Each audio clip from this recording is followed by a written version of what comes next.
र साथीहरु म आज पनि तपाईहरुको सामु एउटा न्यू भिडियो लिएर आइसकेको छु र आजको यस भिडियोमा पनि म फाइल मेनुमा रहेको एउटा मेनुको बारेमा कुरा गर्न जाँदै छु र लगभग हाम्रो फाइल मेनुमा चाहिँ अब अन्तिम मेनु रहेको छ र त्यो कुन चाहिँ मेनुमा गएर फाइल मेनुमा क्लिक गरौँ र आज चाहिँ हामी हाम्रो एक्जिट भनेर देखाइरहेको छ। आज एक्जिट मेनुको बारेमा कुरा गर्नेछौँ र यो हाम्रो अन्तिम मेनु हो फाइल मेनुमा रहेको र आजदेखि हाम्रो चाहिँ फाइल मेनुमा रहेको सम्पूर्ण मेनुहरुको बारेमा चाहिँ बुझिसकेका छौं र नेक्स्ट भिडियोहरुमा चाहिँ हामीले हाम्रो एडिट मेनु छ त्यसको बारेमा चाहिँ बुझ्दै छौं र आज हामीले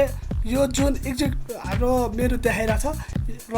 सर्टकटमा हामीले कन्ट्रोल क्यू पनि हामीले क्लिक गर्न सक्छौं र यसले के काम गर्छ भनेपछि हाम्रो जुन यो फोटोशप देखाइरहेछ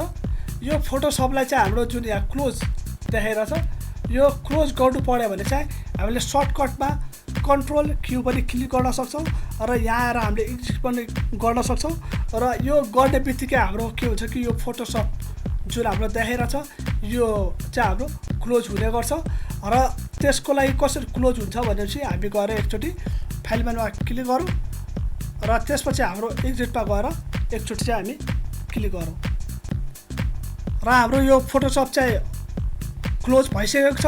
र नेक्स्ट भिडियोमा चाहिँ हामी नेक्स्ट मेनुको बारेमा कुरा गर्नेछौँ। त्यसैले नेक्स्ट भिडियो हेर्न चाहिँ नभुल्नु होला किनभने नेक्स्ट भिडियोमा चाहिँ हामी